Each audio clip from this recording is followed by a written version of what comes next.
Okay, so I'm going to talk about your scheme of work first.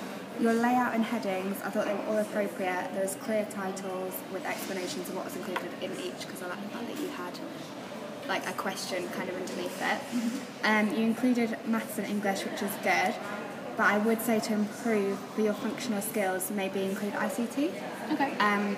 Just maybe put the title as functional skills, and then you can put maths, ICT and English in it. Okay. With the clarity, I thought you had a good explanation of what you were covering in each week, and it clearly linked to the criteria. But I thought because it was a scheme of work based on weeks, it wasn't clear what, if someone was following it themselves, they wouldn't know what was going on in each session necessarily. But the aims were all clear, objectives were clearly connected to the assessment, and they were achievable. With the detail, you gave the detail of what type of assessments. You mentioned ipsative and formative and how it relates to the curriculum, which was good. I thought you could give more detail on in regards to their assessments. So you said they would be doing a monologue, but if someone was to come and take your scheme of work, they wouldn't know what the monologue was of. So maybe just a bit more detail with that. And again, with the flipped learning, what topic were they doing it on? But the students developed and progressed through the scheme of work to the assessment of a performance, which I thought was good. So it shows you also have a stretch and progression bit, which I thought was good, especially for individuals who maybe have finished a task that you've already done. You've got a bit there that they can go on to and do. On your aims and objectives, they're clear and accurate in regards to your assessment. But again, because your objectives were given as an overview of the week, I thought it might be useful to assign like an overall objective specifically to each session. Okay. Because you have them listed, but then I just thought maybe if you broke it down, it might be clearer for someone, for someone to see. I thought it was good that you had a key objective highlighted to stress its importance, and all the objectives were achievable based on the level, which is level 3. And although I think it's a negative that it's based on weeks, I also think it's a positive, because then you can show what they're achieving after each week and show their development on each week. With your resources, you haven't got a specific section, but you did mention within the student activities what you're doing, so whether it was a handout or a monologue. But again, just with detail, I thought maybe the hot seat group activity, I don't know whether that was a resource you were bringing in or whether it was just a task.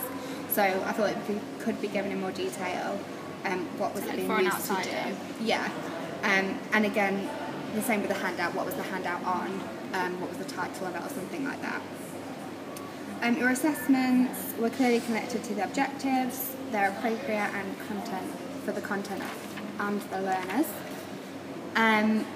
You explained and analysed. Oh, you used explain and analyse when you were talking about it, which I thought was really good to reflect students' development. And you assessed functional skills, which is good. Your peer assessment activity was mentioned, but there wasn't really a description of what they would be doing. So again, just thinking of if someone else was looking at the scheme of work, would they know what to do? And yeah, just with the peer assessment, just maybe use like prompts. So was the clear vocal projection in their performance? Was there a dominant characteristic portrayed and stuff like that? Cool. But going back to it, all the assessments were related to the criteria with the aim to stretch students to the pass merit distinction, which you had each level mentioned in there. And the peer assessments, observation and questioning used reflected that you were using different types of assessment within the scheme of work. Cool. That is your scheme of work. Moving on to the essay, the structure of it was clear, the argument was presented, and the essay flows consistently, which was good. Some of your paragraphs appeared to contain so much knowledge that sometimes it just maybe stretched away from your argument. So I'd just say maybe focus straight back on it and keep it a little bit more, less wordy, maybe. Cool. I thought you could start your paragraphs with your argument. Some of them you start with the vocational scheme of work says this. You could just say what you were arguing in that paragraph in relation to both schemes of work. But there was an equal weighting in the analysis of both of them. Numerous points were discussed and analysed, so that was good. You had a correct use of grammar and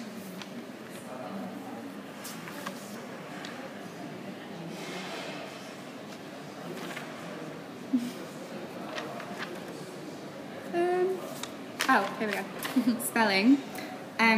Some of the comments made needed rewording because they didn't explain the point extensively. So you said something like, this is beneficial because blah blah blah, but you hadn't mentioned just before what you were talking about. Okay. So you said it was something about scheme of work vocationally. You said the vocational scheme of work is good, it does this, but what were you saying was good about it? I see. But it was easy to read and arguments were quite concise. In analysis, essay compared, contrasted and evaluated both of the assessments well. There was more critical analysis for the academic scheme of work. Your vocational scheme of work you did analyse, but it just seemed more positive. Okay. I didn't know whether that was to do with your argument. I just thought maybe just to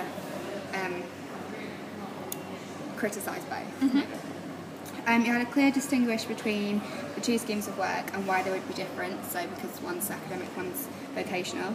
And you made a comparison and concluded the argument and you gave your own opinion, which I thought was really good. With the support, you used quotes and other information from a variety of sources.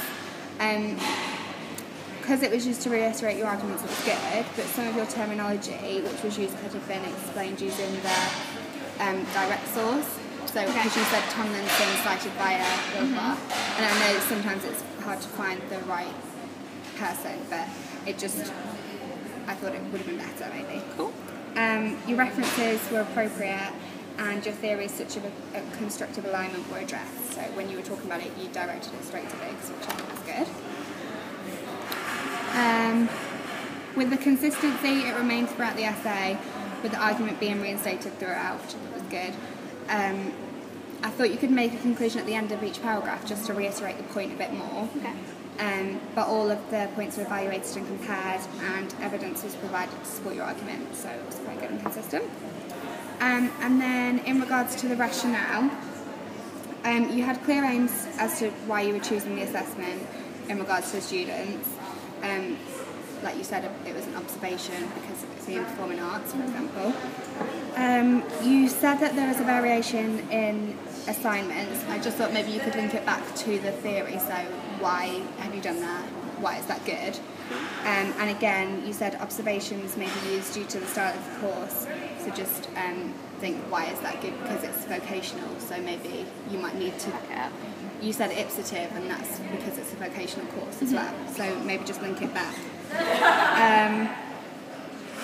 Your activities linked to the goals of the students. I thought you could mention what the benefits of formative assessments are and why you use them, because you did say that you use them quite a bit.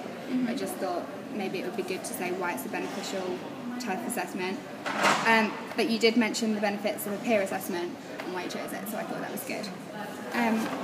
So it explained your assessment rationale well. Well done.